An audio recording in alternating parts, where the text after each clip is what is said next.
Sassy Jack Stitchery is sponsoring this week's show with Amy Jones of Grandpa Cat. Spring is on its way, and that means the Nashville market is on the horizon. The folks at Sassy Jack Stitchery will be attending the show and hauling back a trailer full of the latest charts. Monitor the many designers who are participating in the show, make a list of the charts you want, and place your order with Kim so she can ship them to you as soon as the show is over. Be sure to place your orders as soon as you can so Kim can place her orders with the various designers. Sassy Jacks will have a shop at the Fiber Talk Needle Arts Weekend, March 21 to 23. If you're attending, and we hope you will, Kim will be happy to bring your Nashville order with her to save you shipping costs.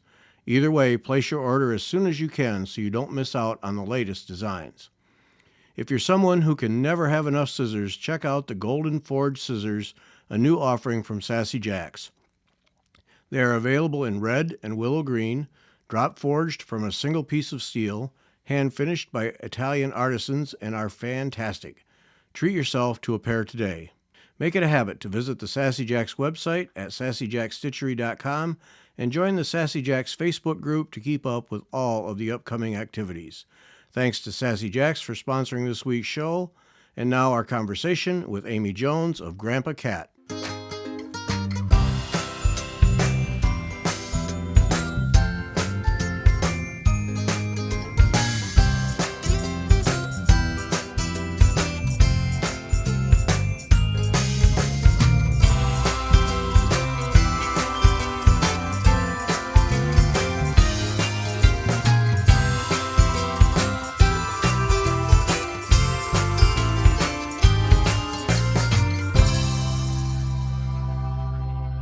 Welcome back. I'm Gary Parr.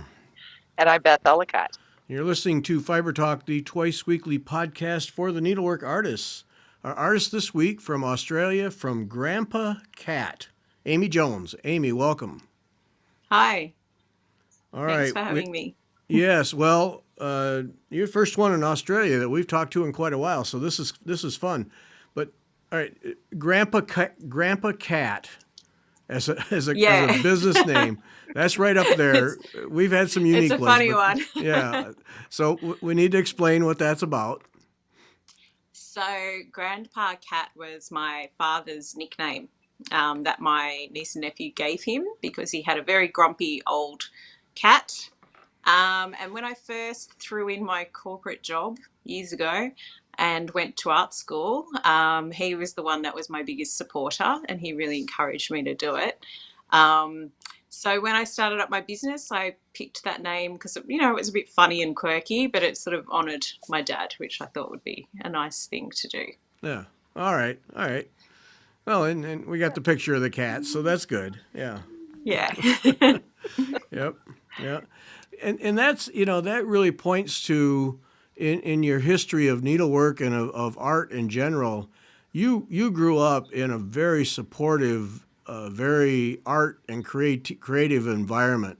What, your mother was a seamstress? I mean, you had it all right from the beginning. Yeah. I did a lot with my grandmother in the school holidays, sort of knitting, embroidery, sewing, and with my mother, she made a lot of clothes and taught me how to sew. And we used to sit and do tapestries together right throughout my childhood. And then with my dad, he was the woodworker, so I did a lot of woodwork with him as well. So there were lots of hobbies in our household, always lots of craft going on. So yeah, and I was always happy to be part of it. So you know your way around a saw too then, huh? I do. Yeah, I do. And now my 15-year-old is really into woodwork, so we have lots of chats about that. So it's good. Oh, that's great. That's great. So you go to art school, and has it always been art for you? Is that?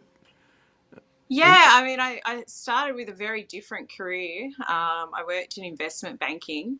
And did that till my mid-20s, and it was always in the back of my mind though, the art thing. And I think I hit how old was I, 26, and I just, to be honest, couldn't really stand it anymore doing what I was doing.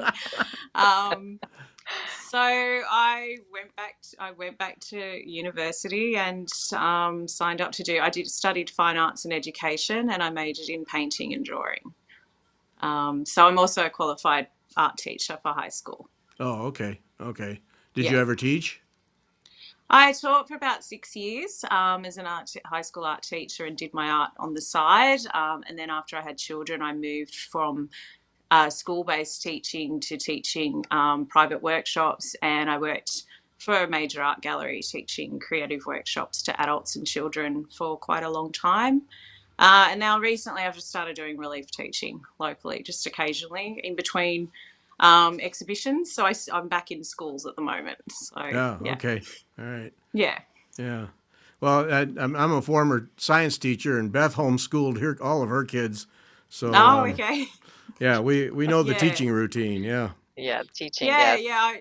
I love teaching in general. Like I just really enjoy doing classes. And I think it was a bit of a step to go back to the classroom after 15 years off. Oof. Ooh. But bit of a shock to the system. But I've really enjoyed it, so it's good, and it gives me the space to still do the creative things that I want to do. Yeah, that's interesting that you teach art in a school, and a lot of times those kinds of things will just take the energy out of your personal creative Yeah, environment, but it didn't for you. You went home at night and did more. yeah, I did. Yeah, I mean, I'm pretty prolific. I work very long hours with my art, and it's sort of a need to do it. I feel compelled, and it's I think part of the reason why I kind of was attracted to textile arts is it's very portable. Um, and it's something I can take to the park with my children while they're playing, and I'm just sitting there stitching. I'm there at school pickup sometimes holding something, working on it, or standing at the kitchen bench. And when I had quite a young family, it was a really good creative outlet. But yeah, even when I was working full time, there was always something on the go. I'm just one of those people who's always got busy hands. Yeah, So yeah. Right, right. yeah. Now, I wondered how, if you go to art school and teach art, how it is that needle and thread rise above all the other options in terms of your creativity. So it's the portability, but there's got to be more to it than that. It must speak to you in Yeah, I some way. think. Yeah, I mean, initially it was just me dabbling. Like I had a baby, it was when I had my third child and I had a baby, and I was dabbling with all different things, trying to find something that would give me an outlet, a creative outlet. But obviously, I was caring for a 3 months old at the time.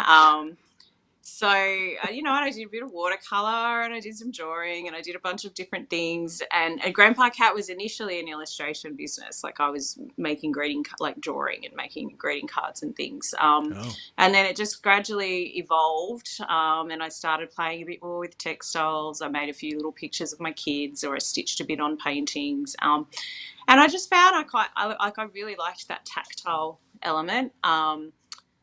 Just and that meditative process of just sort of stitch after stitch, and it's that repetition, but it's just the materiality as well. I fell in love with certain types of. There's a couple of types of threads that I fell in love with, and just seeking those beautiful hand dyed silks out and wool and things like that. And I started to get more excited about them than I did about paint. So over time, it just gradually switched to be more stitching and then more and more, and then now it's all I do.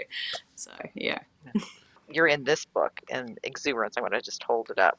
You've got a Get it up copy. there. Lovely. Yeah. Yes, yes, yes. Yeah. And I know that was during COVID. That was didn't that get put together during COVID and yeah. Yeah. The during most of the 2020? art Yeah, the art that was made for that, majority of that was done sort of 2020, 2021. So we had two big lockdowns here. One that was sort of almost 6 months in 21. And so there was a lot of, we were allowed to go out for an hour, and I couldn't take my kids to the park because they weren't allowed on the playground equipment. And this sounds morbid, but we used to go to a cemetery. There's a really old cemetery. It's not in use anymore, but it's got a huge overgrown trees and stuff, and it's really beautiful.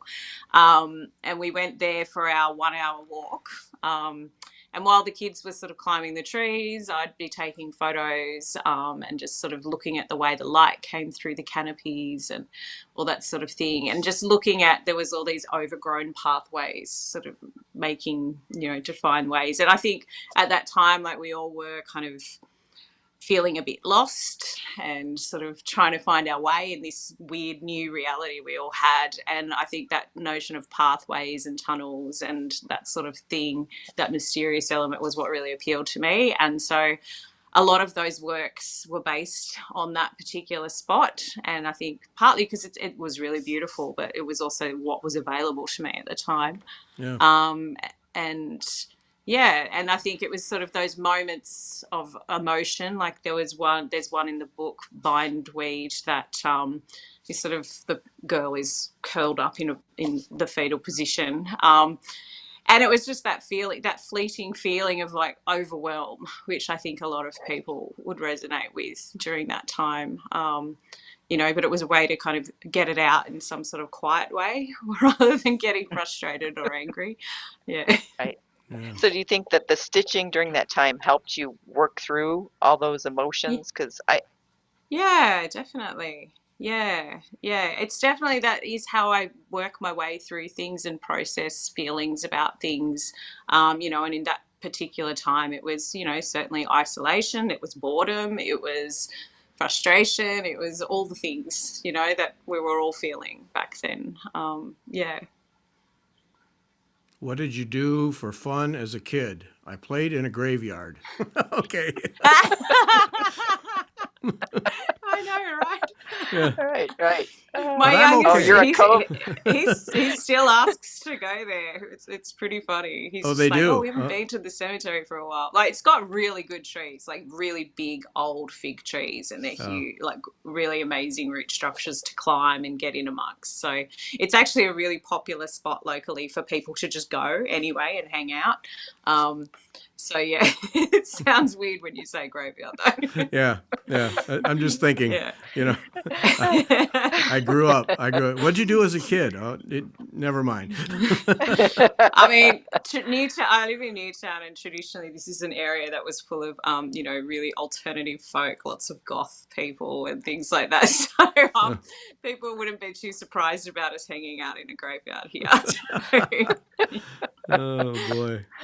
Do you find you're trained as an artist, painting, but you choose threads? Do you find that there's an element of restriction in terms of color with threads that you don't have with paint? Or are today's range of colors and threads sufficient for what you want as an artist? Yeah, look, I think they are sufficient. I mean, I do sometimes use a bit of paint on things.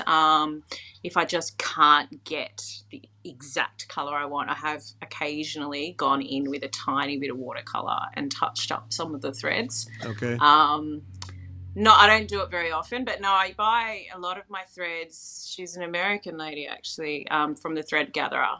And she has an enormous range of silk, like gorgeous, gorgeous stuff. And I usually can find most of what I need there. And then I also buy a lot of Threadworks, also massive range of colours. And Karen Collection is the other one. But even DMC, there's like 800 colours. So you're spoilt for choice, really. Yeah. Right. Yeah. Right. But those two, Threadworks and Thread Gather, that they have tons of texture too. The texture, Yeah. especially of Thread Yeah. Gatherers threads, are amazing. Oh yeah, Like that's the my absolute favorite. They're so beautiful, and they're really hard to get here. So yeah, I sort of have to really think about it and then get a big order, because I think there's only one shop in Australia that sells them. So I usually just buy them direct from the States. But yeah, it's my big indulgence when it comes to thread. But Yeah. anyway. Yeah. Is that an issue for you? Because the people we talk to in Europe, getting threads like we have here in the States is most difficult in Europe. Do you have them generally available in Australia, or is it the same kind of thing? You need to ship them in. Yeah, not like you guys have. No, definitely not. I mean, we certainly DMC is really easy to get. They sell it all over the place. But the more bespoke threads, there are some small embroidery shops that stock things, but you do have to hunt around a bit. And because I'm quite particular about what I'm using, I tend to source them direct myself and just buy wholesale and bring a whole big box of stuff over. Um, yeah. Just be done with Oh, it. so you Yeah. have inventory like I do. I do. Yeah. I've got a big giant green box and a giant blue box and whatever else. So I bring them all over because it's the only way to find exactly what I want in the quantities that I need. Yeah. Yeah. Yeah. Inventory. Yeah. Yeah. Yeah. We keep trying to get Beth to show us her basement because Oh. it's become legendary. Yeah. Not seeing my Look, basement. I've exceeded my probably possible usage, I think, for my lifetime with my fabric collection. So yeah, thread's getting up there as well. Yeah. Yeah. Talking about fabrics. So you collect vintage fabrics so to do Yeah. your needlework on, Yeah, or so do I you collect them to collect. add to? I've got a bit of both. So I do collect vintage fabrics. So I've got a lot of kimono silk that I use for applique projects and things like that. And those are the things that I used to use to make birds. And I used to make 3D birds into mobiles and hang them all over the place. And so I still got a lot of that. And so I use that for applique projects. And then I collect a lot of vintage doilies. Like I look for things that are damaged, that aren't really useful in their original state, and then try and repair them or find some other way to use them. So sometimes I cut out the flowers and put them on things, or I use the fabric and fix the fabric. So I've done a couple of big ones. I think one of the images I sent to you was a piece it was the International Textiles Biennale, and it was an old tea towel, and it was literally disintegrating while I stitched on it. It was so fragile, this thing. So I was patching it and repairing it, embroidering over the top of it, and initially it was just playing around, but it became this huge project, and it ended up taking months to finish, where I embellished the entire cloth. Talk about your approach to art because it's most interesting. Like what was it? All the flowers sing, and it's like I got the impression in in the research that I was doing that it just kind of comes out of you. It's just in you, and it you Yeah, yeah, that would be accurate, definitely. Like with the abstract ones especially, it's often a particular thread that will get it started. Like I just really want to use that color or that thread or a particular fabric or something will start the process.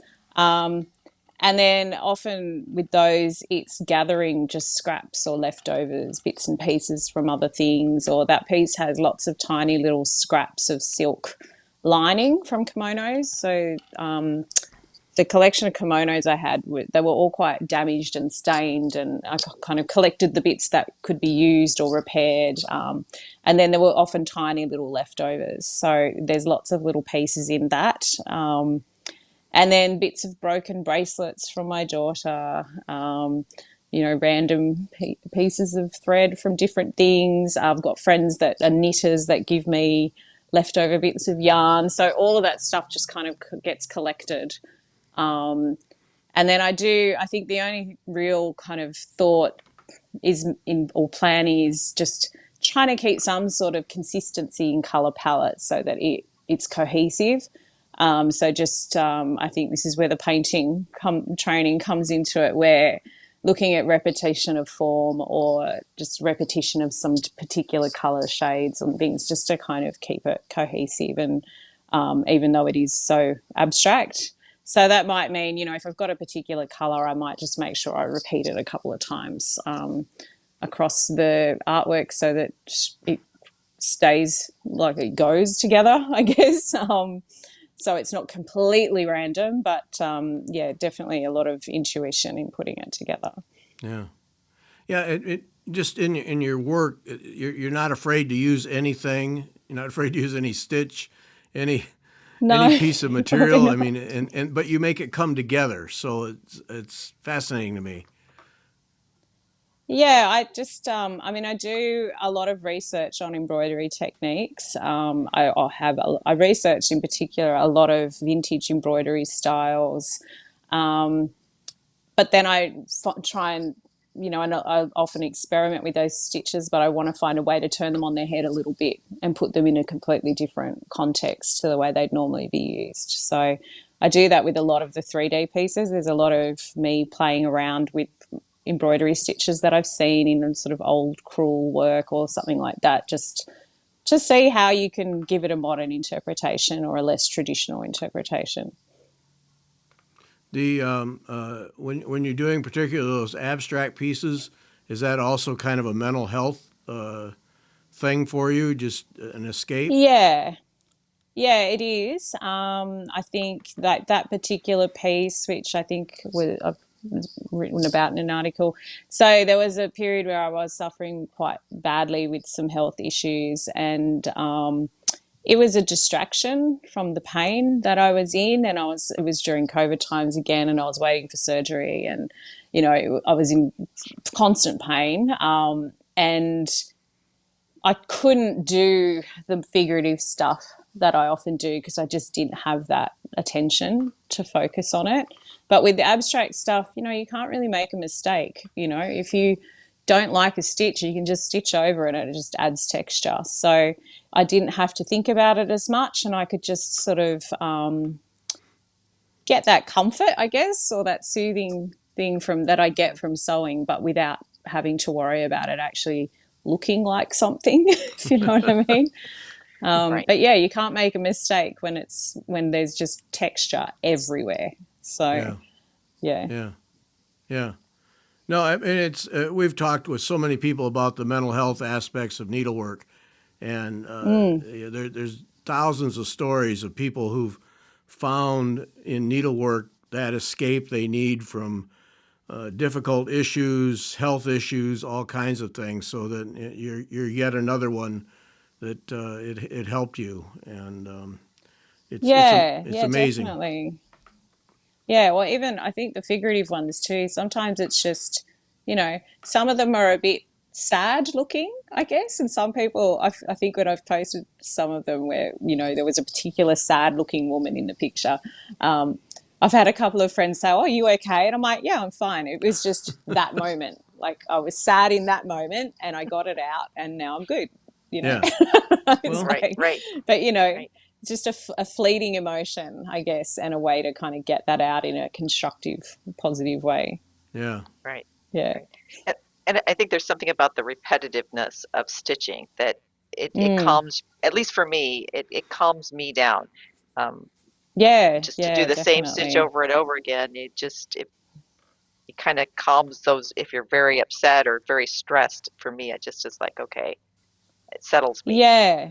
Yeah, definitely. I think I do a lot of French knots, thousands and thousands of French knots, and I get that from that as well. And seed stitch is the other one, because it's so repetitive and just so scattered and random, and you just kind of keep. And that's the one that I just sit there like on autopilot, just drift away doing that one. Um, and that's what I use for a lot of the background stuff on all the foresty pictures. So I do the leaves and the structured stuff when I'm feeling kind of a little bit more on top of things, and then the background is where I get that meditative aspect. First person in 8 years who's described French knots in a positive way. Mark this down. When I teach workshops, they are often a nemesis stitch. Lots Yes. of people really struggle with that, but I love them. Yep. Yeah. I Yeah. like doing them too. I mean, I don't know if I'd call them meditative, but I do like making them because if they come out, they just look so beautiful, Yeah. and they Yeah. add such a nice texture. And if you add, like if you're doing some of the thicker threads, instead of just, a lot of people tend to do them with just DMC, but if you're using something that's a little chunkier, it just adds so much texture to the Oh piece too. yeah. Yeah, they're great with wool. Wool's really fun for French knots. But I think, like anybody, when I was first doing them, they kind of drove me a bit nuts. But, I can't, I've probably done at least a million of them now. So I've got my rhythm down pat. I'm good. Yeah. If you aren't good at them by now, you need to give it up. Yeah. Right, right. That's right. Yeah. You're done. You're cooked. Yeah, yeah. Uh, the nature, you do so much nature stuff, and it's just it really I found that I really connected with it. Did that all start in the graveyard? Was that kind of the Yeah. original? Yeah. Which that's Majority so of them, weird, yeah, for somebody just dropping it in. is. I did just I look, I did delete all the headstones from them. But yes, Okay. majority of them are in the cemetery. And if they're not, so that's the Camperdown Cemetery in Newtown, which is quite a famous one in Sydney.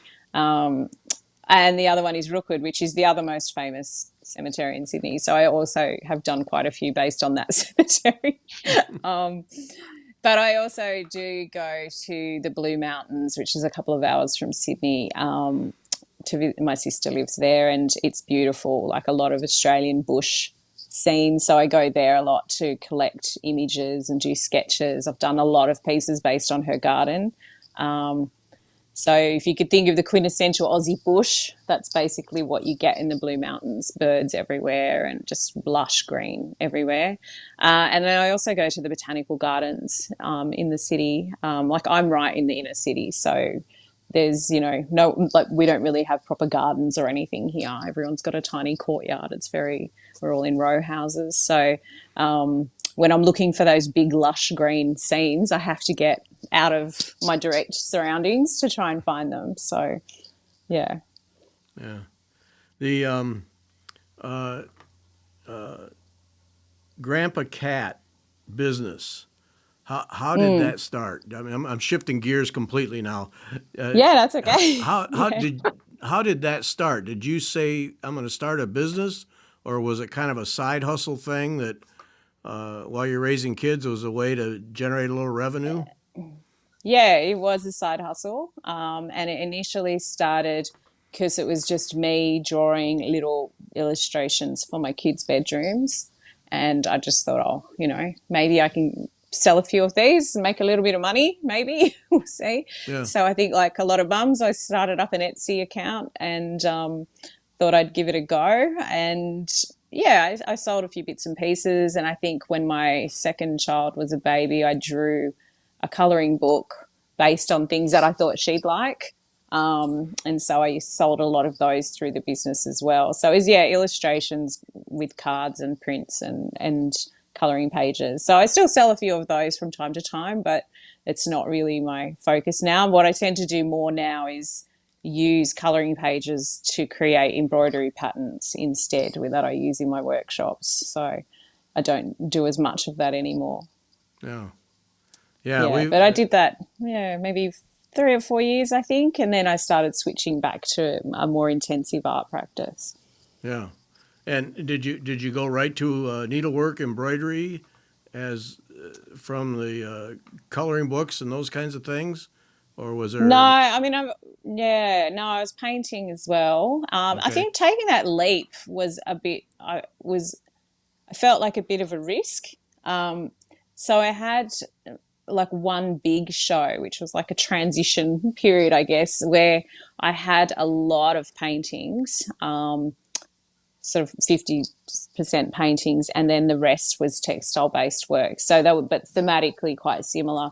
But I wasn't sure how it was going to go. It's like, is anyone going to want to buy these funny little pictures that I make, or is Yeah. that are people just going to think it's nuts? And there is that kind of issue with people not necessarily taking textiles art seriously. Right. Right. And I wasn't sure how it would go, but I did that show and, I sold a lot of both. And I found that people responded really well to the textiles based pieces. And that's when I thought, okay, this is a thing. Like maybe I can actually do this and not have to, make the paintings to cover my costs like I thought I would have to do.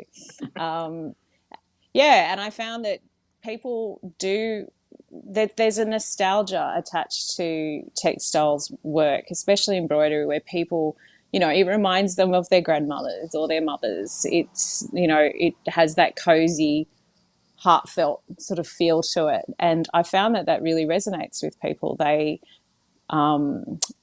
I get told a lot of stories from people when they come to my shows or when they come to the residencies and the workshops, hearing about that historical lineage of craft. And I think that's one of the things I really enjoy about doing it. And it's part of what I think so many people love about textiles is that history. Uh, and yeah, that's part of why I do it. That's encouraging because we've talked to people for whom they run into that wall. It can't be art if it's not painting or sculpturing or illustration. Mm, It can't be art, and needle and thread is women's work, and so that's not yep, art. And definitely. so, but Yeah. you've not encountered that then, or at least you've not had it.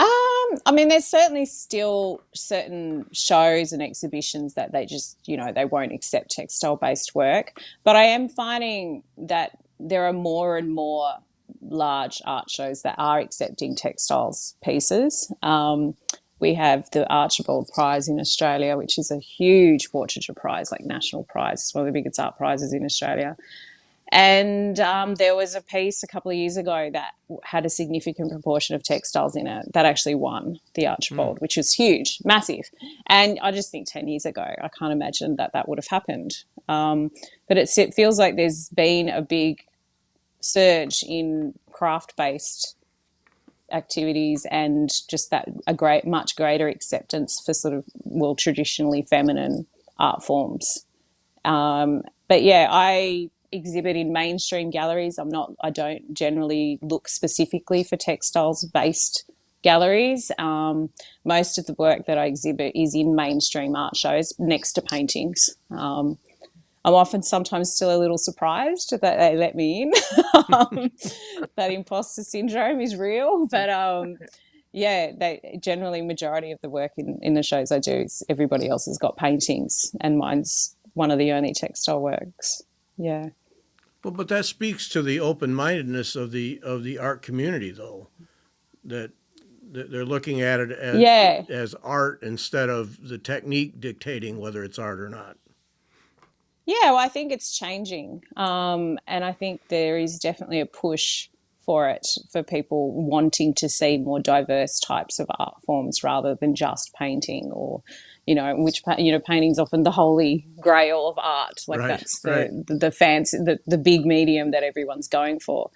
But yeah, I think the other thing that I was worried about is that, it's obviously so labor intensive that, people aren't going to buy it for anything that makes it remotely viable. Um, but they do. People will. Lots of people really love textile art. And I think it's worth trying to find the right audience that wants to see it and wants to have it hanging on their wall. It's worth persevering with it. Because I haven't found that. Yeah, to be honest, I sell a lot more work and exhibit a lot more work now than I ever did when I was a painter. Yeah, that's But encouraging. yeah, Yeah. mm. But Yeah. That's very encouraging. do you create your art to sell? I mean, what I guess the question is, what proportion of your work is for kits and for teaching, and what is exhibition? I shouldn't. I'm not going to say quality or caliber, but aimed at Yeah, exhibitions. no, yeah, about 70% probably is for exhibitions. Oh, okay. Um, so quite a lot. But when I do design kits and workshops, they are usually designed around the type of work that I'm doing.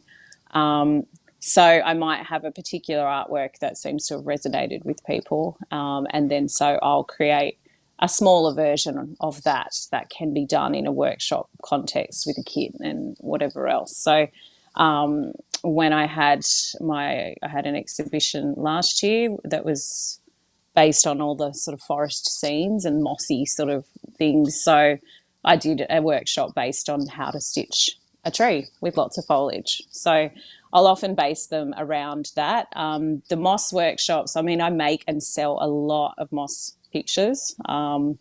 And that's still the most popular workshop that I teach and the most popular kit that I sell. And I think it's because it is, for people who are really passionate about textiles, it's a really like fun way to explore different textures and experiment with different stitches that you might not otherwise use. We do a lot of fancy needle weaving things and things like that. But because there's no designated endpoint to how it has to look. If you make a mistake and you stuff up, you can just keep going and turn it into something else. And I think that means it's quite an approachable way to do it. Do you, do you Yeah. have people push back on when you're teaching the class, like if they've already had formal embroidery techniques, do Cross they get afraid? stitches. Oh, Yes. cross. Cross stitches. Because I think, you're used to a more precise method and Mhm. it's very structured. And they will often come to my class because they want to try something different, but letting go is really hard. But people who do a lot of really traditional styles like cross stitch, for instance, they do tend to have really beautifully precise stitches. And so they'll come up with something really different to everyone else in the class with these beautiful, tiny, delicate things mixed in with some of the more textured stuff. So, but that usually that first hour or so, there's a few like, oh God, what do I do? Where do I start? Where do I start? And so I just say, well, we find your favorite thread. Which thread is the one that's really kind of resonating with you or is jumping out at you because you love the color or the texture? And we'll just start with that and just put some stitches on and just see how it feels. And then we go from there. And then, by the end of it, it's sort of working. And there's nothing like, even though majority of those are fairly abstract, there's nothing wrong with throwing in a few figurative things if it makes you feel more comfortable with what you're doing, and I certainly do that with some of mine, little leaves or flowers or, that sometimes helps people cross that boundary of not using a pattern. Is if they feel like it's more familiar with Mhm. some figurative elements, it's a bit easier. Yeah.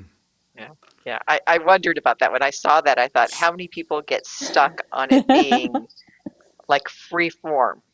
Because if you're used to it, Yeah. it's fine. But if you know, we always hear people not wanting to do satin stitch or not wanting to do like some sort of surface embroidery on something because they're afraid, where do I put my Mm. needle up? I don't come up in a hole. Where do I start? Where do I go? And Yeah, well, we kind of when I teach classes, so I have the moss one and there's a coral one that I teach. So it's similar. That has sort of probably even more color. And the way we kind of start is by, okay, we're going to choose a tricky stitch and we're just going to stitch like 3 or 4 of them. So we might do like, spiderweb stitch or something into shells or something like that. So then you're starting with something that has rules, I guess. But then the stuff around it is where you go rogue and throw in whatever other elements you want to throw in. So there's usually a bit of structure in terms of that, or satin stitch. In the moss classes, we often start with that and we'll do some padded satin stitch to make little pebbles. And that's sort of a grounding. Like we're going, okay, we've got a few little shapes now. So we've got something started. So you've got some grounding to find where you're going to put your next thing, And then I get some people who just come in and they just dive in and they just stitch like crazy all over the place from the first second, and they only put their hand up to ask me something if they can't remember how to do a certain stitch or something like that. But yeah, everybody's different, I think. Yeah. yeah. All right, but well, that's Yeah. that's most interesting. So that says to me that for people who have trouble getting over that hurdle, abstract is a pathway. Yeah, definitely. I mean, when I was a painter, I think I set myself a task of only painting abstract paintings for a year.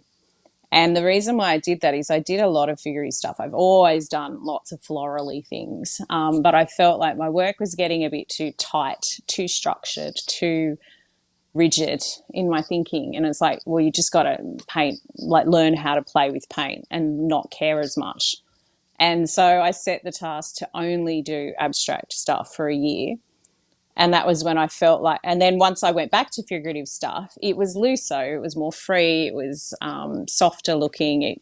It had lost that rigidity and that sort of need to make it perfect, I guess, because I'd gotten used to just playing. And with abstract art, any kind of abstract art, that's, you've got a lot more leeway to do that because you're not trying to make it look like something.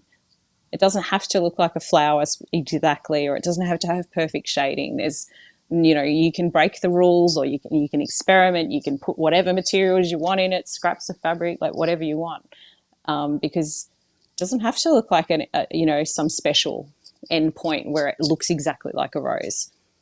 So you can play and have some fun with it, which is great.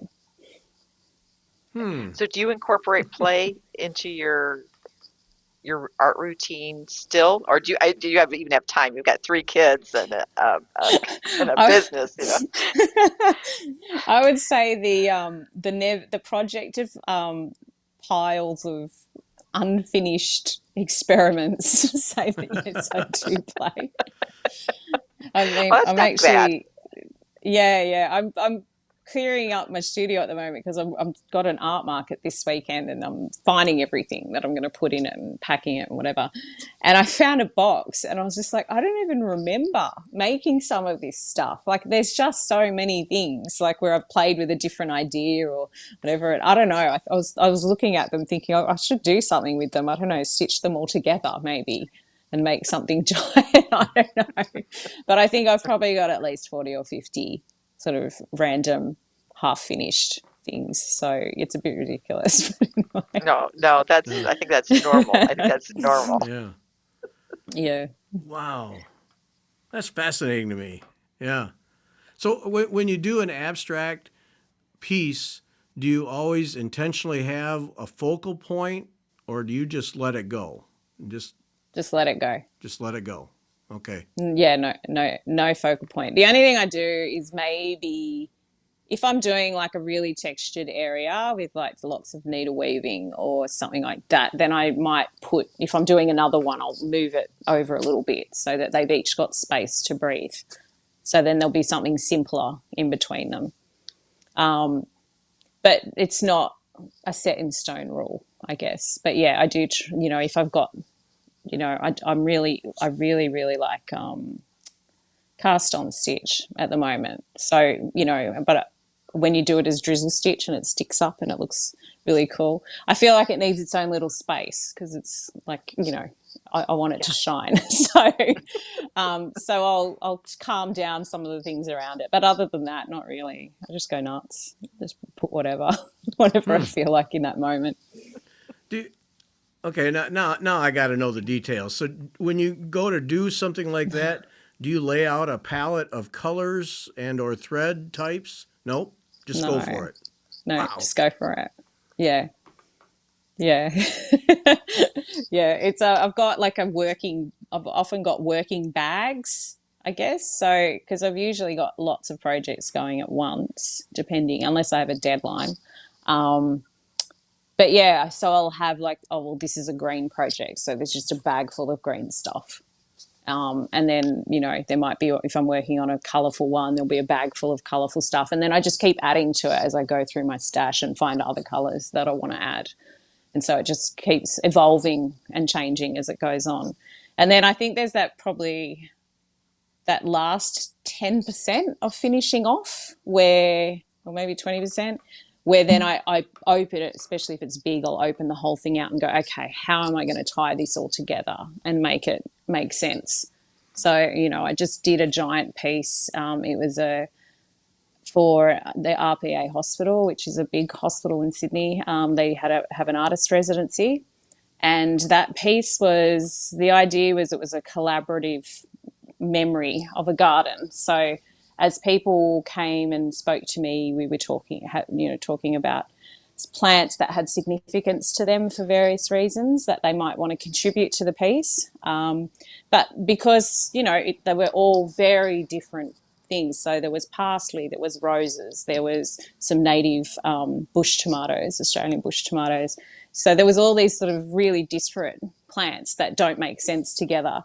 And initially I was just stitching one here and one here, like just all on all different things. And then at the end of it, it's like, okay, how do I make this make sense? Like, it's got to be a coherent artwork rather than just a series of flowers randomly stitched everywhere.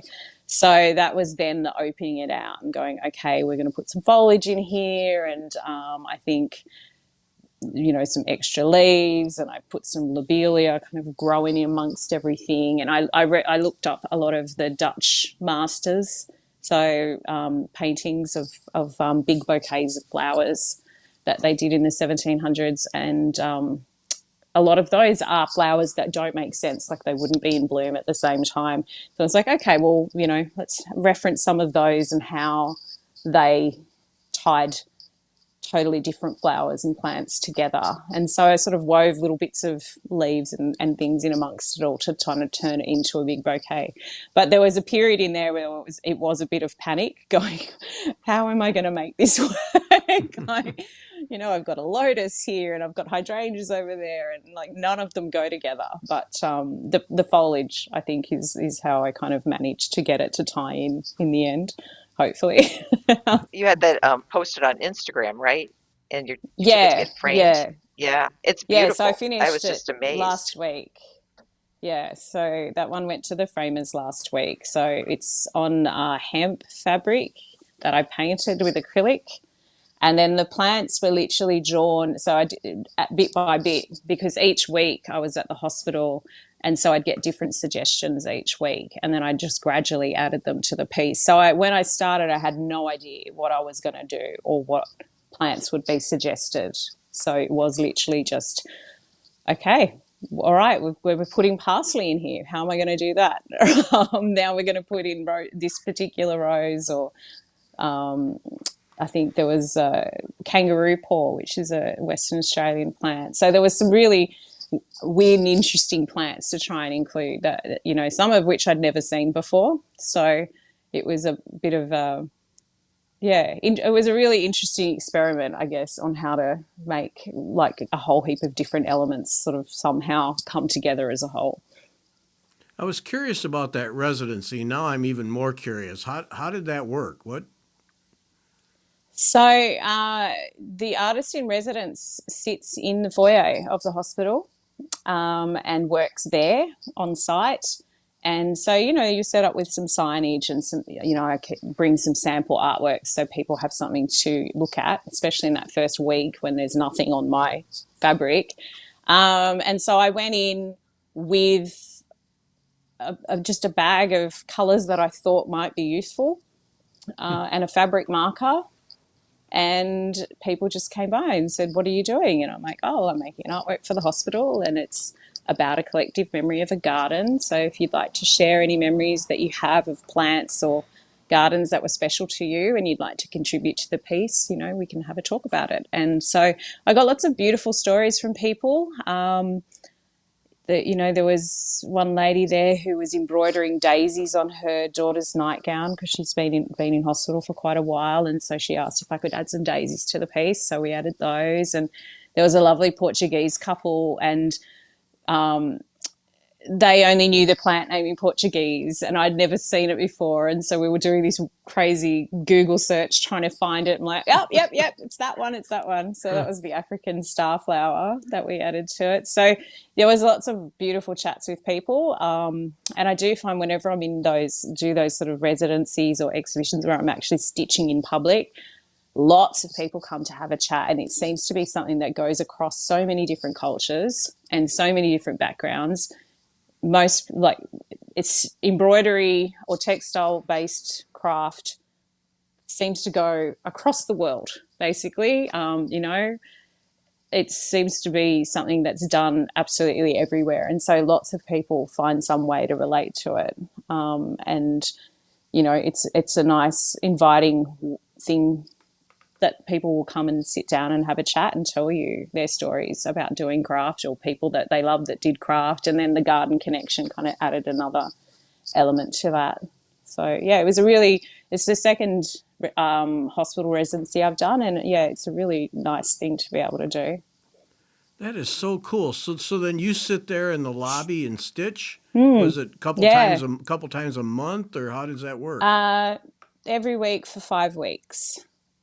So for one day a week. And so then in between, so I'd collect the ideas and work on one flower while I was at the hospital, and then take home my list. And, some of them I had to look them up because I didn't know what they were or what they looked like. So, and then I did some sketches and added those to the piece. So then I'd have something to come back with the following week and work on. And then I worked on it in between as well, because that way there's more for people to see. And it was actually really nice doing it that way, because there was people who came and stopped by to check on the progress regularly, like, how's it going, did you put my flower in, where is it?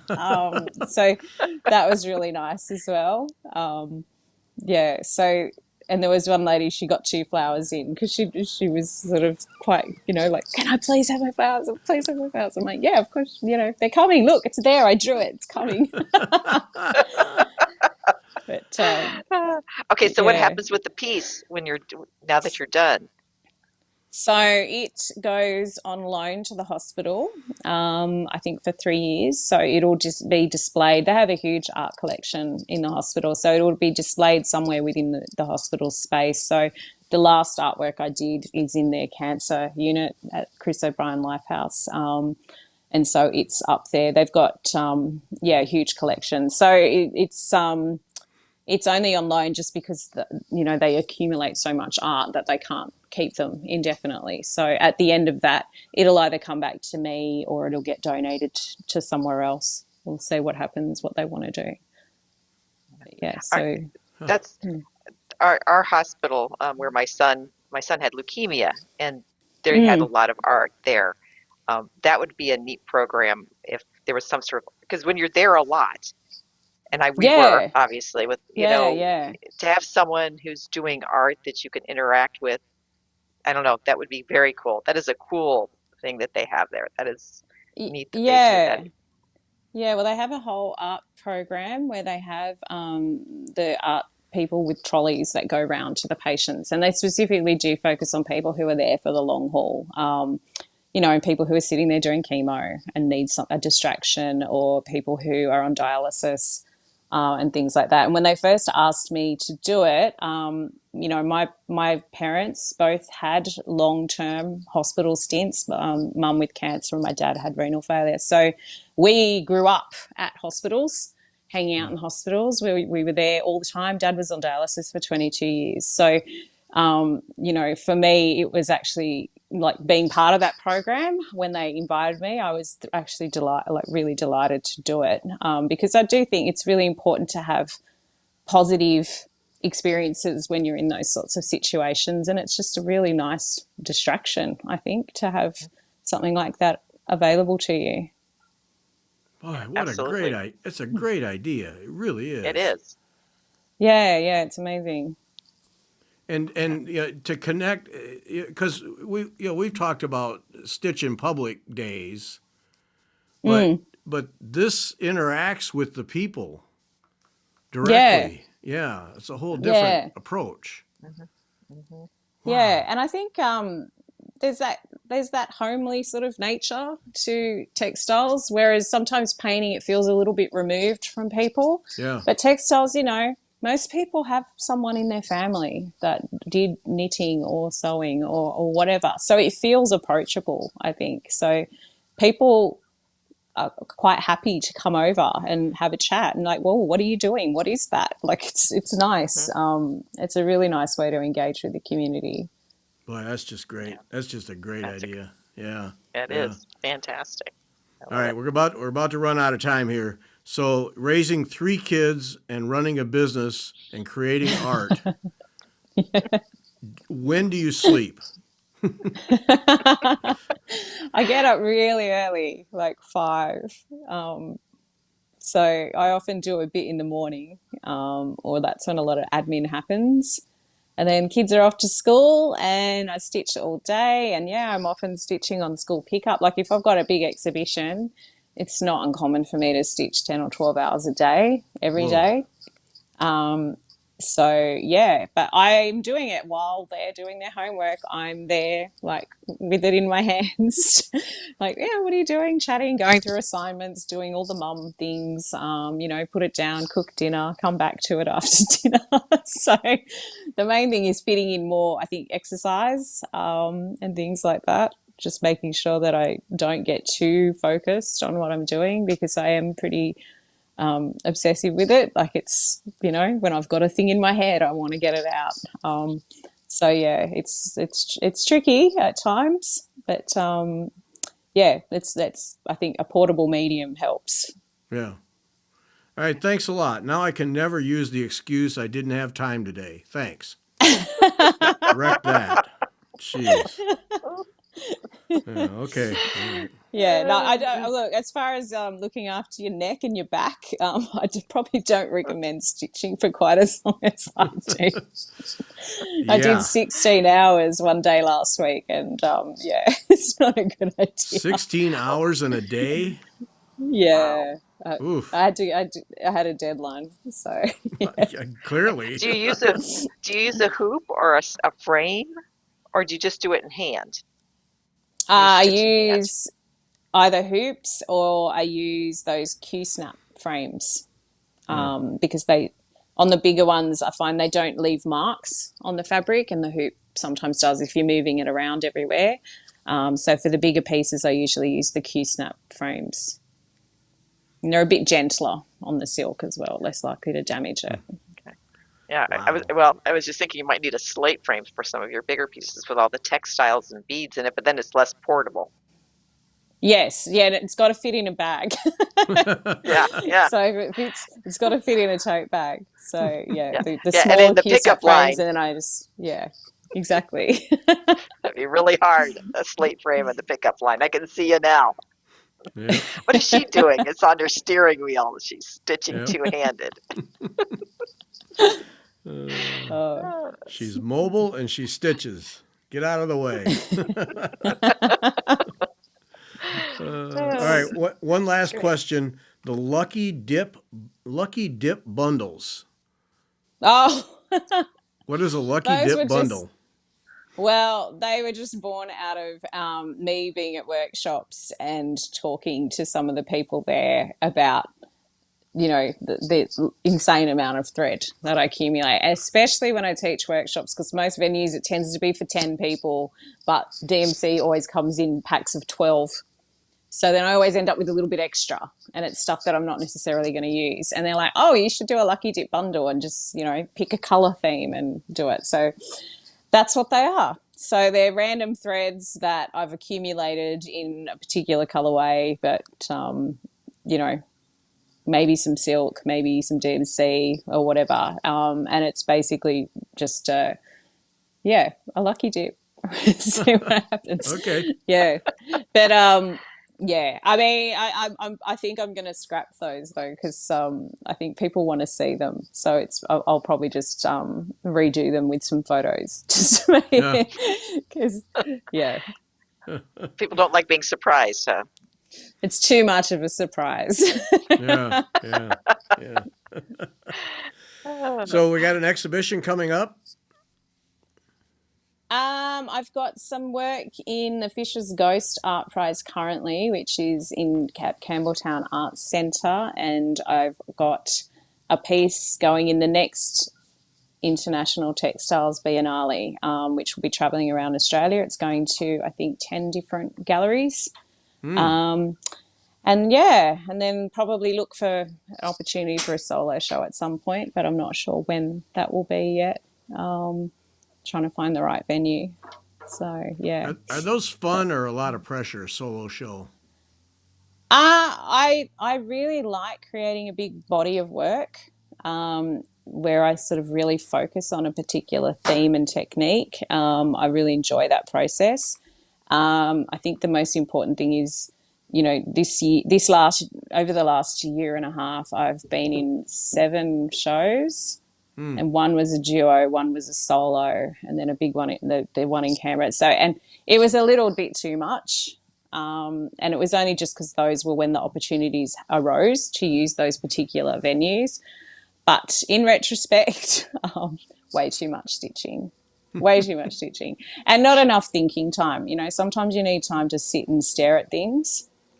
Just to kind of figure out the next steps or decide what you want to do next to it or whatever. And I didn't get that time because I was so busy making work, and just it got a bit tedious at times. So, but yeah, next time, more space between exhibitions. Lesson learned. I can see that where you would start to lapse into stitching machine mode rather than creative mode. Yeah, definitely. It takes a little bit of the joy out of it when you have looming deadlines. And that, you know, I mean, I think I had the duo show, I had 35 pieces in that, and then only 6 months later I had the next show which had 44 pieces. Holy smokes. Wow. So, and I had to make the majority of that from scratch. So, yeah. That's a lot. That's a lot. It was, yeah. So, and they were all reasonable size too. Like most of them were about 45 by 45 centimeters. So, you know, a lot of stitching. Yeah. Whoa. Whew. Yeah, I'd need some space in between those two. Yeah. Yes. No yeah, kidding. definitely. Yep. Well, Amy, thank you so much. Wow. What a ride. Really appreciate it. Thank you. Well, thank you. It was really nice to talk to you. Yeah, enjoyed it. It's Grandpa Cat. Yes, Grandpa and Cat.com.au. And she's on Instagram. Links are in the show notes. Amy, thanks so much. Appreciate it. Yeah, My pleasure. Thank you. All right. Thanks to everyone for listening.